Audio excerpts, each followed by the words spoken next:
Playing hero doesn't excuse questioning management decisions. That is what Dr. Gerald Whitfield said 47 minutes before Colonel James Hardin walked through the door of the Savannah Veterans Outreach Center and changed everything. Katie Morrison has worked as a civilian nurse here for 3 years, her hand steady as she organizes medication dispensaries in the morning quiet, fluorescent lights humming overhead like bees trapped in glass. She moves through the clinic with practiced invisibility, her scrubs loose enough to hide the scar tissue across her shoulders, her hair pulled back so tight it could cut glass. The other staff members see a competent woman. They don't see the muscle memory beneath her skin. They don't see the scars that map 18 years of surgical theaters in places the Pentagon will never acknowledge. In her locker sits a pair of worn combat boots wrapped in brown paper, a gift from a patient she saved 2 weeks ago in Forsyth Park, a runner who collapsed mid-stride while Katie was walking to her car at 6:56 in the morning. She'd stabilized him with field techniques that made the paramedics blink twice, then visited him once at St. Michael's Memorial Hospital before returning to her routine. She doesn't know his name is tattooed on his forearm. She doesn't know he sits in his hospital bed staring at the calm nurse in scrubs, searching her face for the operative codenamed K. Morrison who carried him and 2 other wounded soldiers 17 miles through Marja under enemy fire in 2018, whose name he'd inked into his skin with a ballpoint pen and morphine dreams because she was the only one who didn't leave him there. Director Gerald Whitfield arrives at 8:06 a.m., his shoes clicking on tile with the rhythm of a man who knows his power, his smile practiced as he greets the administrative staff clustered near the front desk. He doesn't acknowledge Katie restocking the supply closet, but she notices him counting inventory with his phone camera, his lips moving silently. The numbers don't match the delivery invoices from last month. Or the month before. Katie says nothing, returns to her work, jaw set. She has survived worse than difficult bosses. Whitfield is 48 years old and has been billing the Veterans Administration for equipment that never arrives for 3 years and 4 months. The phantom therapy sessions are worth $847,000. The high-end diagnostic machines that exist only on invoices add another $412,000. He has refinanced his house twice. He drives a $67,000 Range Rover. He has mistresses in 2 different cities and a lawyer on retainer who specializes in making problems disappear quietly. What he doesn't have is a wife who knows. What he doesn't have is a conscience. What he is starting to lack is patience for nurses like Katie Morrison who move through his clinic with the calm of people who have seen actual emergency, actual crisis, actual death. She doesn't flinch when he raises his voice. She doesn't flush red when he contradicts her in front of patients. She doesn't defer automatically like the others do. Worse, she notices things. She asked about the missing cardiac monitors last week. She questioned the staffing allocation that left the trauma bay understaffed on purpose. She has observed that the invoices for imaging equipment don't match the serial numbers in the storage room, and Katie has the kind of observational skills that get people killed in combat zones, which means they can definitely get people fired from their administrative positions. Whitfield has already made calls. 2 board members who owe him money from a real estate deal owe him enough to look the other way when an audit happens. 3 hospital administrators have been on his personal payroll for years, $15,000 here, $22,000 there, enough to ensure that paperwork goes missing and discrepancies get filed in the wrong department. He is competent and strategic and has built a system that is designed to absorb the kind of curiosity that Katie Morrison carries like a loaded weapon. But that wasn't the worst part. The worst part is what happens when Colonel James Hardin walks through the clinic doors.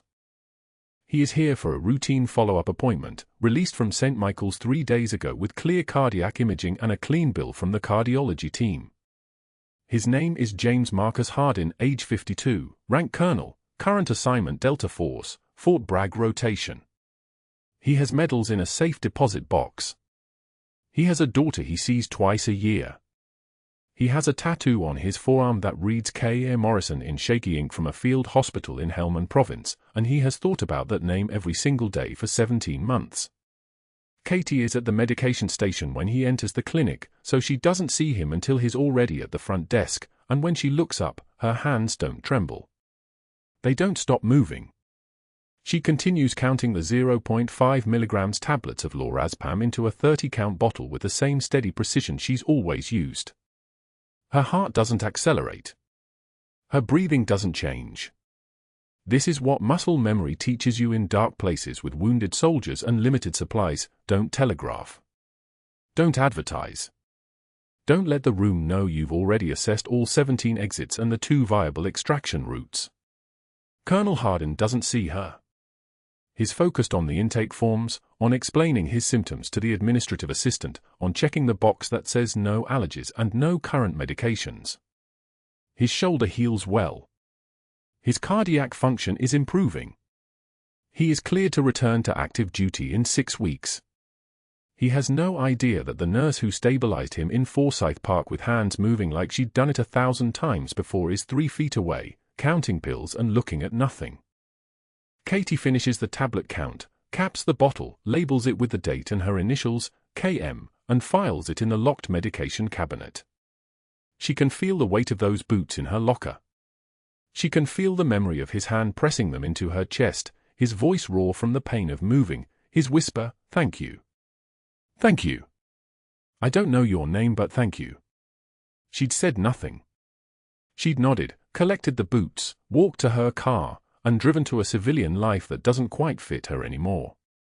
Whitfield emerges from his office like a shark who's caught the scent of blood in the water. He sees Colonel Hardin, recognizes the uniform, recognizes the potential risk. A high-ranking military officer in his clinic means military interest. Military interest means scrutiny. Scrutiny is the enemy of embezzlement.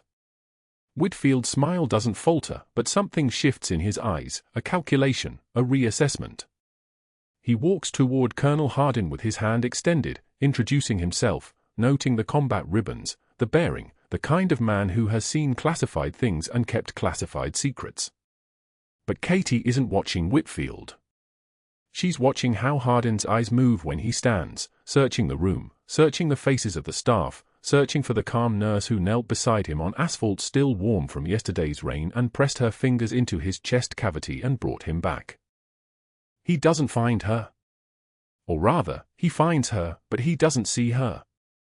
The woman in the clinic scrubs is not the same person as the operative in a black tactical uniform who pulled him from the park with strength that seemed impossible in someone so lean.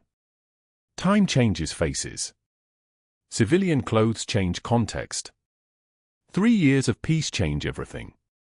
Katie has gotten better at disappearing into rooms, at being overlooked, at being the person people don't remember after she leaves. The appointment lasts 34 minutes. Hardin is examined by Dr. Chen, the cardiologist, who declares his recovery nothing short of remarkable and writes orders for blood work and a 6-week follow-up. Katie draws his blood herself. 12 vials.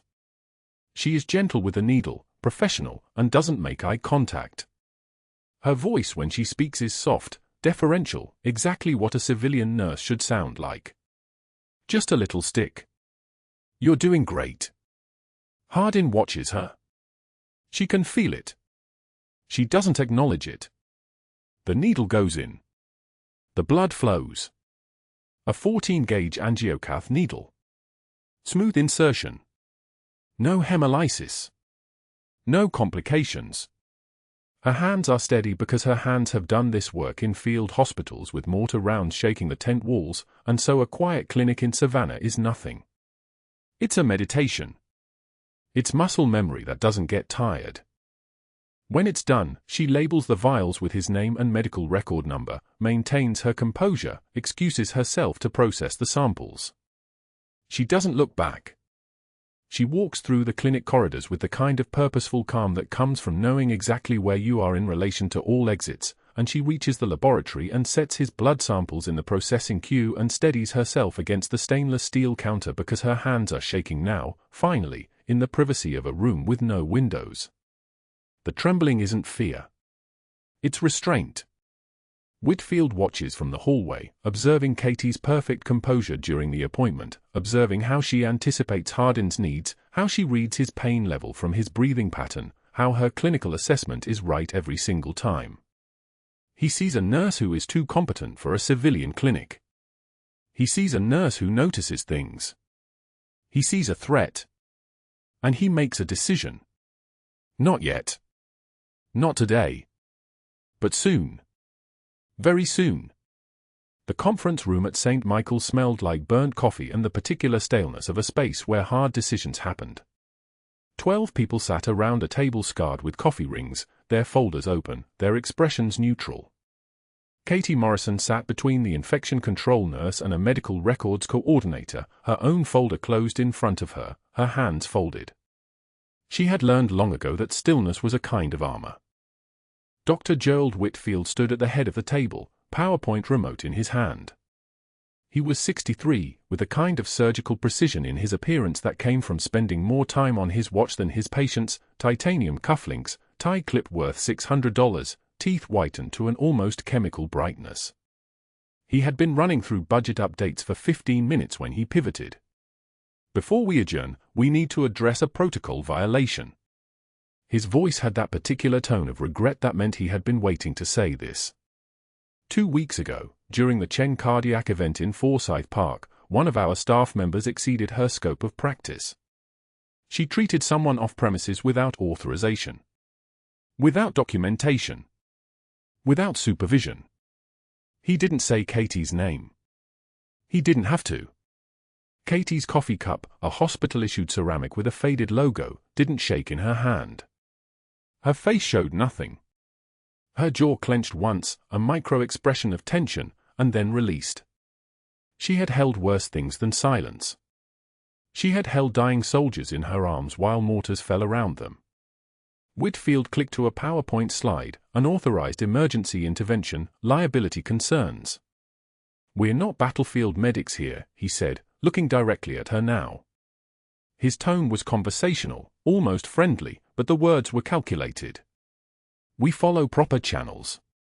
We document. We don't play hero at the park and create legal exposure for this facility. One lawsuit, one discovery that we failed to supervise an off-site intervention, and our liability insurance vaporizes. Do you understand?" The other nurses stared at their notepads. The infection control nurse shifted in her chair. The medical records coordinator took a sudden interest in her pen. Katie set her coffee cup down, the ceramic making a soft clink against the table. When she spoke, her voice was quiet. "The man was dying." "Note your disagreement," Whitfield replied without missing a beat. "But protocol exists for a reason. Documentation exists for a reason. Authority exists for a reason." He clicked the remote. Another slide appeared, patient safety through institutional responsibility. "We're adjourned." The room cleared quickly, chairs scraping, folders being gathered, people avoiding eye contact with Katie as they filed out. Whitfield was already packing his laptop, his movements efficient, satisfied. He had planted the seed. Now it would grow. Katie didn't go back to the clinic floor immediately. She walked to the break room instead, where fluorescent lights buzzed overhead with that low electrical hum that always reminded her of the generators at Forward Operating Base Shank in Loga Province. She filled a paper cup with water from the cooler, the kind of task that required just enough focus to keep her hands steady. Whitfield was already there, standing by the vending machine with 2 administrative coordinators, Sarah from HR and Michael from billing. He was inserting dollar bills into the machine with deliberate slowness, making sure his voice carried clearly across the small space. Some people think emergency medicine is about dramatic gestures. He punched the button for black coffee. They think it's about being the hero. It's not. It's about liability management. It's about understanding that not every emergency is your emergency. That sometimes following protocol matters more than feeling important. The machine dispensed his coffee with a mechanical hiss. Some people can't accept that authority is authority. They keep questioning management decisions. Second-guessing inventory protocols. Playing hero off-site. It all adds up to a pattern of insubordination that we simply cannot tolerate. Sarah from HR glanced sideways at Katie. Michael from billing suddenly became very interested in the vending machine selections. Katie poured her water. Her hands were absolutely steady, her fingers straight and true against the paper cup. She had held that steadiness while applying tourniquets in the dark. She had maintained it while carrying a wounded Delta Force colonel 17 miles through enemy territory. A vending machine conversation was nothing. She walked past Whitfield without a word, her face blank as stone, her posture upright. He watched her go, his expression unreadable, but she heard him say quietly, "See? That's exactly what I mean," and she didn't look back. The afternoon stretched in the predictable rhythm of clinic operations. Patient intake. Vital signs. Documentation. Katie moved through it with the kind of focused precision that made her invisible, efficient enough to be useful, quiet enough to be forgotten. By 4:36 p.m., when her shift ended, she had processed 19 patients, filed 42 charts, and felt the weight of the written warning waiting in her locker like a suspended blade. She opened the locker door with her combination, the dial spinning under her fingers. The warning was there, centered on the top shelf, on official St. Michael's letterhead. Pattern of insubordination and unauthorized medical intervention, the typed words read. Failure to respect facility protocols and supervisory authority. She picked it up, the paper crisp and cold. Clipped beneath it was a handwritten note on a scrap of notebook paper, Whitfield's handwriting angular and precise. Security has been briefed on potential removal procedures should further incidents occur. Katie folded both documents, placed them in her scrub pocket, and closed her locker with a gentle click. She sat down on the bench in front of the lockers and let herself breathe for a moment, a practiced military breath, in for 4 counts, hold for 4, out for 6. The kind of breathing that calmed your sympathetic nervous system even when your mind wanted to move. Even when your hands wanted to make fists. Her phone showed 5:12 p.m. Emily's after-school program went until 6. Katie had 17 minutes to drive home and appear normal. She stood, grabbed her jacket, and walked to the parking lot where the evening air had that particular Savannah heaviness, warm and damp and smelling faintly of salt marshes and diesel exhaust from the hospital loading dock. Her car was a 2012 Honda Civic in pale blue, 11 years old, the kind of vehicle that a civilian nurse could afford on a clinic salary. She unlocked it and sat in the driver's seat without starting the engine. The brown paper package was beneath her car seat, placed there 3 days after the cardiac event in Forsyth Park. She reached underneath, feeling the familiar weight, and pulled it forward. Inside the brown paper were Colonel James Hardin's combat boots, battered, worn, the leather creased and scuffed from years of deployed terrain. The boots he had pressed into her hands at the park with a whispered thank you before the paramedics loaded him onto the stretcher. She unwrapped the paper slowly, her fingers tracing the stitching.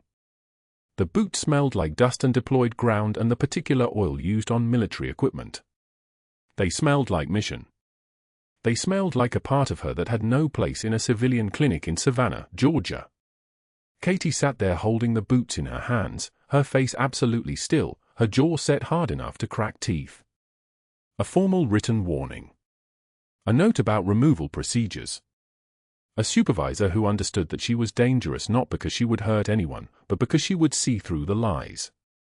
She would eventually notice the $340,000 in phantom medical equipment invoices and missing therapy billing records, and when she did, everything would collapse. The boots felt like lead in her hands. She heard her phone alarm sound, 5:43 p.m., and carefully rewrapped the paper around them, placed them back under the seat, and started the car. Her hands moved on their own, familiar muscle memory. The same way her hands had moved when she'd found the formal warning. The same way they always moved. Like they belonged to someone else.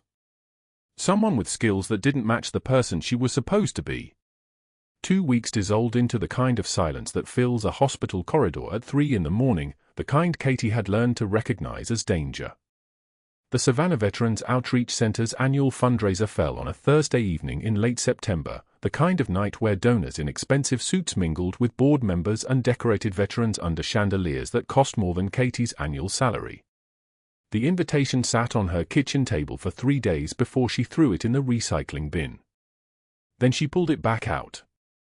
Emily asked if Mommy was going to the fancy party. Katie went. She wore the only dress she owned, navy blue, purchased for years ago for a parent-teacher conference. Her hands trembled as she fastened the buttons. Not from fear. From the specific muscle tension that came from suppressing every instinct screaming at her to disappear. The boots, Colonel Hardin's boots, still wrapped in brown paper, sat beneath her car seat like an unexploded ordnance device. She didn't look at them. The center's main reception hall glowed with soft lighting. Catering stations. A silent auction for medical equipment nobody really wanted. Katie moved through the crowd with the invisibility that came naturally to nurses, present enough to be useful, inconspicuous enough to be forgotten. She carried a tray of hors d'oeuvres for 40 minutes until her hands steadied. That was the trick: find something to do with your hands, and the rest of your body follows. Dr. Gerald Whitfield held court near the bar, his tailored charcoal suit pressed to perfection, his smile the kind that could disarm senators and district attorneys with equal efficiency. He'd been making phone calls. Katie didn't need to ask. She could read it in the way he glanced at her across the room, not with anger, but with the cold satisfaction of a man who'd already set wheels in motion. He'd contacted Emory University's School of Nursing. Called the Georgia Board of Nursing. Reached out to 3 board members, men named Sterling, Bancroft, and Hayes, who owed him favors from previous financial oversights he'd helped bury under amended invoices and creative accounting practices that made Katie's embezzlement observations look like penny theft. Sharon Vicks was already hired. An outside investigator from Atlanta, a former hospital administrator who specialized in credential verification, background screening, and the methodical disassembly of false identities. She'd arrive Monday morning. Arthur Chen approached the champagne fountain, his 73-year-old frame moving with the careful precision of a man who'd survived 3 heart attacks already and wore the caution like a second skin. He was the board president, the man who'd authorized the annual fundraiser and the man who, 2 years ago, had signed off on Whitfield's purchase orders for diagnostic imaging equipment that never materialized. Chen didn't ask questions about Whitfield anymore. He'd stopped asking questions around the time Whitfield mentioned knowing about Chen's daughter's scholarship fund irregularities, the ones that could have landed her in federal prison if anyone cared to investigate. Katie was refilling the water station when Chen's face went the color of old concrete. He didn't fall. He folded. The collapse was almost graceful, his body surrendering in stages, first the champagne flute, which shattered against the marble floor with a sound like gunshots in the sudden silence, then his knees, then his entire frame sliding backward as if someone had cut his strings. The room froze. Someone screamed. A board member shouted for someone to call 911. Katie was already moving. She didn't run. She walked with the specific purposefulness of someone who'd performed this exact sequence under far worse conditions. Her dress caught on her knee as she knelt beside Chen's body. His mouth was open. Skin already graying. No pulse, no respirations.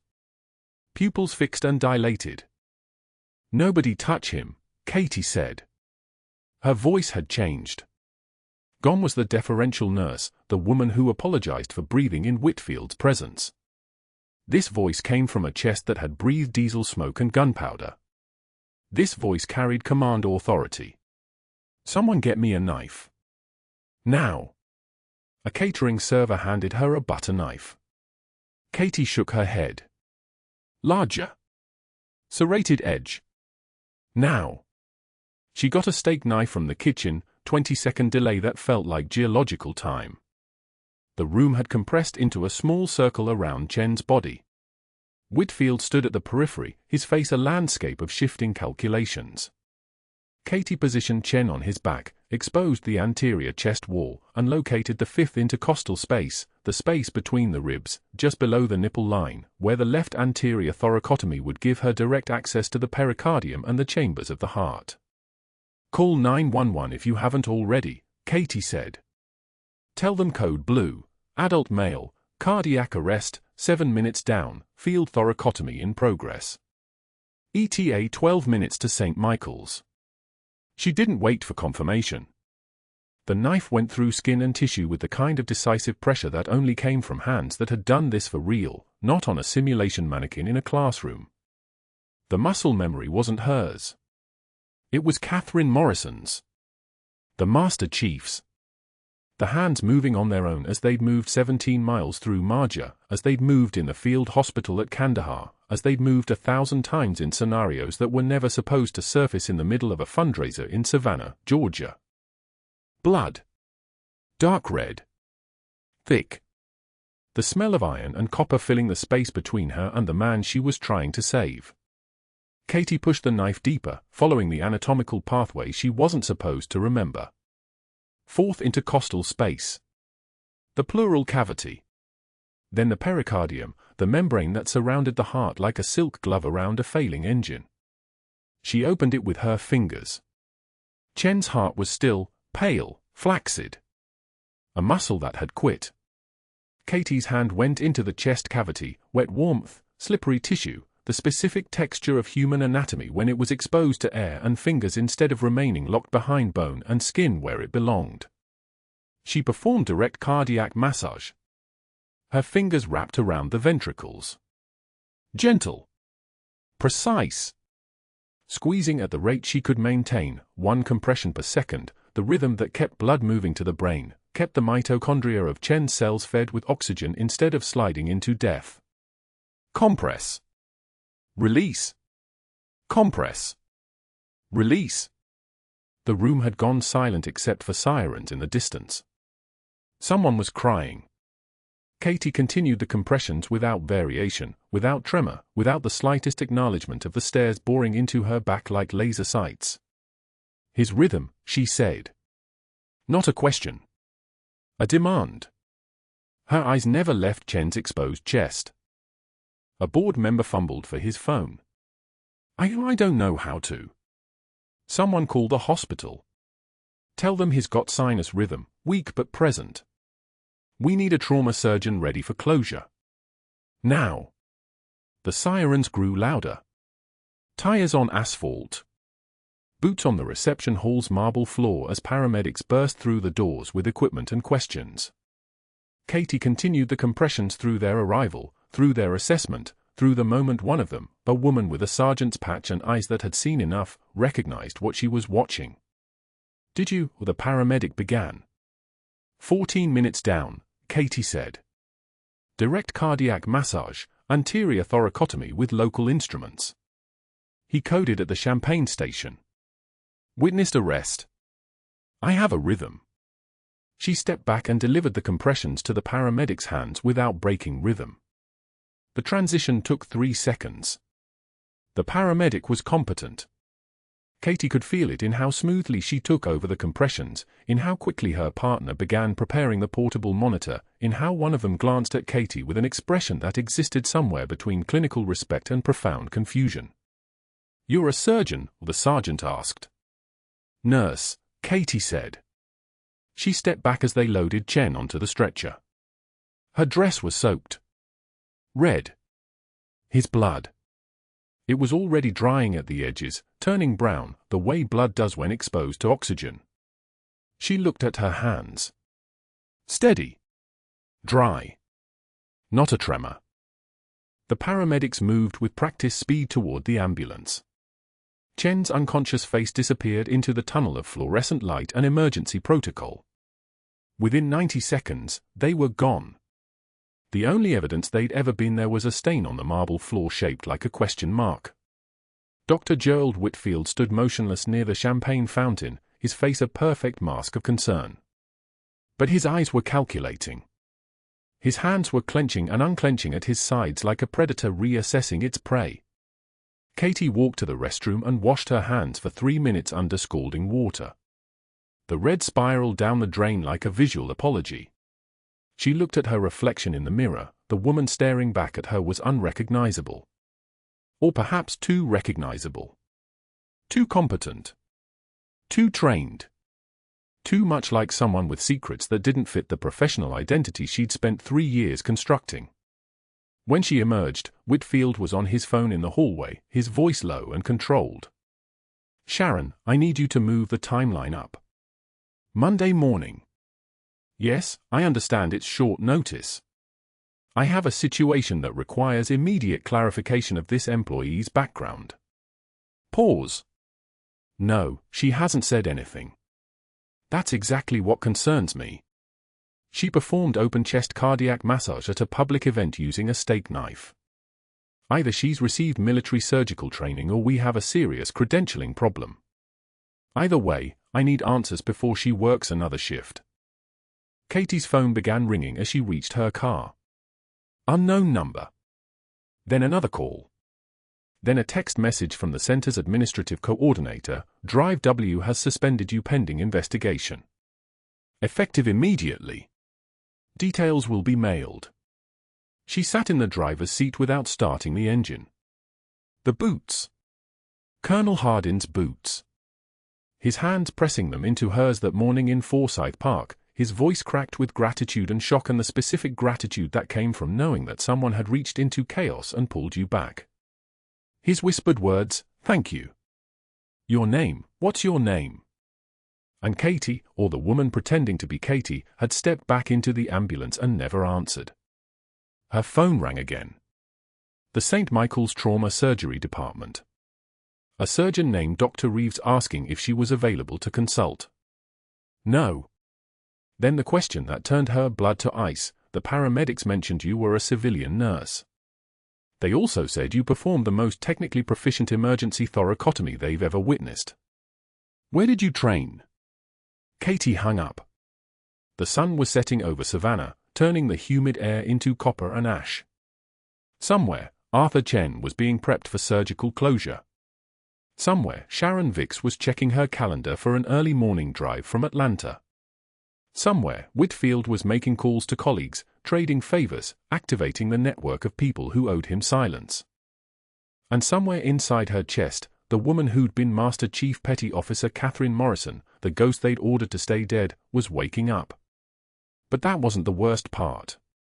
The worst part was that Katie Morrison's daughter was waiting at home, doing homework at the kitchen table, with no idea that her mother had just performed open-chest cardiac massage at a public fundraiser and that everything they'd built in 3 years of hiding was about to collapse into the light. The morning light filtered through the blinds of Dr. Whitfield's office like bars of a cage.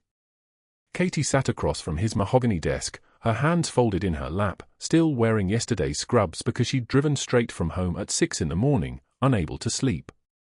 Whitfield reclined in his leather chair, a yellow legal pad balanced on his thigh, his pen tapping against the paper in a rhythm that sounded like a clock counting down. "Katie," he began, his voice honeyed with false concern. "We need to talk about yesterday." She said nothing. Her jaw was set. Her eyes remained fixed on a point just past his left shoulder. The Chen incident at the fundraiser. He flipped through his notes, theatrical. You performed an emergency procedure on a board member without authorization. Without physician oversight. Without even, he looked up, telling anyone what you were doing. He was in cardiac arrest, Katie said quietly. That's not the point. Whitfield set down his pen with precision. The point is protocol. The point is that you took it upon yourself to perform an invasive procedure, open-chest cardiac massage, if I'm reading the incident report correctly, in front of 200 witnesses. Do you understand how that looks? How reckless that appears? Katie's hands remained flat against her thighs. She didn't move. More concerning, Whitfield continued, leaning forward slightly, is the technique you used. The precision. The confidence. A civilian nurse doesn't develop that kind of competence in 3 years at a community outreach center. That kind of skill takes specialized training. He smiled, and it was the smile of a man who'd found something he'd been hunting for. Military training, perhaps. The silence between them stretched like a rope pulled taut. Katie's eyes finally shifted to meet his. When she spoke, her voice was level, stripped of inflection. I took a course. Which course? Trauma response. Online certification. Whitfield laughed, a sharp, bright sound that filled the room like poison gas. Katie, I've reviewed your personnel file. We have transcripts from your nursing program. We have your continuing education records. There is no trauma response certification. There is no military background listed anywhere. He stood, walking to the window, his silhouette framed against the morning. I had investigator Sharon Vicks call your nursing school this morning. Do you know what she found? Katie's breathing didn't change. Her composure held like a dam holding back floodwater. Your credentials, Whitfield said softly, don't match your skill set. Which raises a question. He turned to face her. What are you hiding? Katie didn't answer. She couldn't answer. The truth lived in a classified vault in Langley, Virginia, in a file stamped disavowed and locked behind 23 layers of authentication. The truth was that Master Chief Petty Officer Catherine Morrison had died in a training accident on March 14, 2019, in the Helmand province of Afghanistan. The truth was that the woman sitting in Whitfield's office had been ordered to disappear, to shed her name like a skin, to become someone else entirely. Her records had been scrubbed, not hidden, not sealed, but erased. Every trace of her service, her rank, her operations, her medals, her name in the Navy database, all of it incinerated and scattered like ash. She couldn't defend herself because defending herself meant confirming his suspicions. It meant opening doors that were supposed to stay locked forever. Here's what's going to happen, Whitfield said, returning to his desk. He produced a single page, typewritten, official-looking. The board has voted to suspend you, effective immediately, pending the outcome of Ms. Vicks's investigation into your credentials and the circumstances of your unauthorized treatment of Mr. Chen. You'll be placed on paid administrative leave. We're not monsters, but you won't be permitted on the premises. You won't treat patients. You won't access files. You won't speak to staff about your suspension. He slid the page across his desk toward her. You can pick up your personal items from your locker. Security will escort you out. Katie picked up the page. The words blurred slightly, not from tears, but from the strange disorientation of watching her life collapse into bureaucracy. You can go, Whitfield said, turning back to his computer. She stood. Her legs moved with practiced calm, the kind of calm that came from having already survived the worst. She walked to the door, pulled it open, and left without another word. The locker room smelled like antiseptic and stale coffee. The fluorescent lights buzzed overhead like dying insects. Katie opened her locker, 3847, a number she could recite in her sleep after 3 years, and pulled down the small collection of personal items. A photograph of Emily at her school play. A stress ball shaped like a heart. A half-empty bottle of hand sanitizer. The boots sat on the shelf where she'd placed them weeks ago, wrapped in brown paper that had taken on the texture of old newspaper. She lifted them carefully, held them against her chest, and closed the locker door with a soft click. The security guard at the exit, not the usual one, but a younger man, probably fresh off a stint in the Army Reserve, walked beside her without speaking. The hallway stretched out like it had been measured and stretched again, making the walk to the parking lot feel like miles instead of yards. She drove home in silence. The radio stayed off. Her hand stayed at 10 and 2 on the steering wheel. Her breathing remained measured, controlled, the kind of breathing that combat teaches you in the first 72 hours. You breathe like that or you die. At 3:44 p.m., Katie sat at her kitchen table in her scrubs, still wearing them because changing felt like an admission of something she wasn't ready to admit, and opened the termination notice that had come in a sealed envelope with the security guard's signature required. The word swam across the page. Pending investigation. Unsubstantiated credentials. Violation of center policy. Suspension without pay pending resolution. 3 weeks minimum. Possibly permanent. Her hands didn't shake. Her face didn't crumple. The tears came without any of the usual accompaniment, no sound, no trembling shoulders, just a slow spill down her cheeks as she stared at the document. The coffee in front of her had gone cold. The house was silent. Outside, the late afternoon sun threw long shadows across the kitchen floor like prison bars. The front door opened at 4:12 p.m. Emily's voice carried down the hallway first, still humming the song from music class, still holding the kind of pure, unburdened joy that belongs only to 10-year-olds. Then Emily's shoes appeared, pink light-up sneakers purchased at Target 3 weeks ago. Then Emily herself, backpack slung over one shoulder, her face opening into a smile when she saw her mother. "Mommy," she said, and then the smile faltered. "Why are you home early?" Katie couldn't speak. She couldn't even move. The document lay on the table between them like evidence of a crime. Emily's eyes fixed on her mother's face, reading the tears, processing the scrubs, calculating that something was profoundly wrong with the arrangement of this particular Tuesday afternoon. Emily dropped her backpack on the floor and walked to her mother. Without asking any more questions, without needing any explanations, she climbed into Katie's lap like she had when she was 5, like the world was still small and controllable and like her mother's arms could fix anything that broke. Katie held her daughter against her chest, her chin resting on the top of Emily's head, and for the first time since the fundraiser, since the investigation, since the written warning in her locker, the dam broke. But even then, even as the tears fell harder and the silence of the kitchen pressed down like a physical weight, Katie Morrison didn't make a sound. She just held her child and let the weight of 17 years, of 3 military tours, of 2 hostages extracted through hostile fire, of every scar she carried under her scrubs, settle into her bones like it had always belonged there. Outside, the sun continued its descent. Traffic sounds drifted in from the street. A neighbor's dog barked twice, then stopped. And in the kitchen of a small house in Savannah, a woman who had survived impossible things sat very still and learned that there were some battles you couldn't win with muscle memory or tactical precision or the kind of calm that came from having already seen the worst. Emily's voice was small and steady against her mother's chest. "Mom? You're scaring me." Katie breathed in, breathed out, and said the only words that felt true. "I know, sweetheart. I know." But that wasn't the worst part.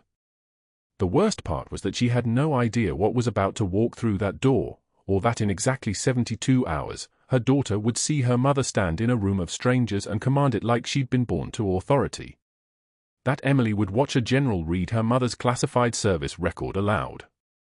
That Emily would witness the exact moment the world learned that the woman who'd braided her hair and attended her school conferences had taken shrapnel meant for a soldier and carried a wounded colonel through 17 miles of hostile territory with nothing but steady hands and a code name whispered like a prayer. 3 days later, Katie's phone rang at 6:33 in the morning. It was Gerald Whitfield's administrative assistant, her voice tight and apologetic. "We need coverage for intake processing. Can you come in?" Katie should have said no. Should have reminded them she was suspended pending investigation. But Emily needed new school shoes, and Katie needed to prove that suspension or not, she was still the most reliable person they had. She said yes. The Savannah Veterans Outreach Center smelled like antiseptic and old coffee when she arrived at 7. She clipped her badge to her scrubs, the same badge Whitfield had tried to strip from her, and took the intake desk without making eye contact with anyone. Routine appointments. Routine paperwork. Routine invisibility. Then Farhan Nazari walked through the door. He was thin, weathered, mid-50s, with a scar that split his left eyebrow. Katie processed intake forms for 100 veterans a month and never looked twice. But when this man's eyes met hers, his entire body went rigid. The color drained from his face like someone had pulled a plug. His hands began to shake. "La," he whispered in Pashto. Then again, louder, the word escaping like a prayer. "Jin ul-Raqqa." The ghost of Raqqa. Katie's hands didn't move. Her breathing didn't change. But every nerve ending in her body lit up at once. That call sign was classified. That call sign was buried in a Pentagon file marked for destruction in 2024. That call sign belonged to a woman who was supposed to be dead. Nazari staggered backward. His clipboard clattered onto the tile floor. He was about to run, Katie could see it in the angle of his shoulders, the backward shift of his weight, when Tom Vasquez, the security guard, stepped forward. Tom was 73, a retired Army medic who'd spent 15 years at the VA before taking the night shift here. He was supposed to be checking visitors at the entrance. Instead, he was looking directly at Katie, and his eyes had changed. Tom said quietly. "What's your rank?" Katie turned to look at him. For 18 years she had walked these corridors in borrowed humility, nursing school credentials framed on walls, her hand steady over patient charts that told only half the truth. Tom Vasquez had nodded at her every morning for 3 years. Tom Vasquez had never asked a single question. She didn't answer. Couldn't. The silence stretched like a rubber band pulled too far, about to snap. The front door opened. Colonel James Hardin walked in, moving with the easy confidence of a man whose chest had been reopened and sewn shut and was still holding strong. He was here for his follow-up appointment, probably scheduled weeks ago, before Katie had become radioactive, before the investigation, before the suspension. His eyes moved across the waiting room and landed on Katie sitting at the intake desk, and something shifted in his expression, a narrowing, a recalibration, a moment of recognition that moved through his entire body like electricity through water. He walked directly to her. "You," Hardin said. "You were in Marja." It wasn't a question. Hardin's voice dropped to match hers, low, steady, coming from somewhere deeper than the vocal cords. 17 miles. 2 soldiers bleeding out. You didn't say your name, but you didn't need to. I watched you work. I watched you stay calm when chaos had teeth. He swallowed. I had your name tattooed on my arm. K. Morrison. K for Catherine. K for the woman who saved my life in a park and didn't even flinch when I collapsed. Nazari made a sound like a wounded animal. Hardin pulled out his phone. His fingers moved with military precision. 1 call, nothing more. General Cross? Yeah. You need to come to the Savannah Veterans Outreach Center. Now. Bring documentation. We found her. He paused. No civilians. Just documentation. He hung up without waiting for confirmation. The next 20 minutes stretched like taffy. Katie processed 3 more intake forms. Her handwriting didn't shake. Her breathing stayed steady. Farhan Nazari sat in the waiting area with his hands folded so tightly his knuckles turned white. Tom Vasquez stood by the door like a sentinel. Colonel Hardin sat beside Katie's desk, not saying anything, just present, his presence like a weight anchoring her to the earth. At 8:23 a.m., Major General Daniel Cross walked through the door in full dress uniform. He was 61, with silver threading through his dark hair and the kind of posture that made the air pressure change in the room. 3 people followed him, a woman in FBI credentials, a man with a tablet, and another officer Katie recognized as a Pentagon legal advisor from a classified briefing in 2017. General Cross approached Katie's desk. He looked at her face, then at her hands, then back at her face. Something like recognition flickered across his features. "Master Chief Catherine Morrison," he said. His voice was the sound of certainty. "We need to talk to you in private." "No," Katie said. Her voice had changed. Tom Vasquez heard it. Hardin heard it. Nazari heard it and flinched. "Whatever you're going to say it here." Cross didn't argue.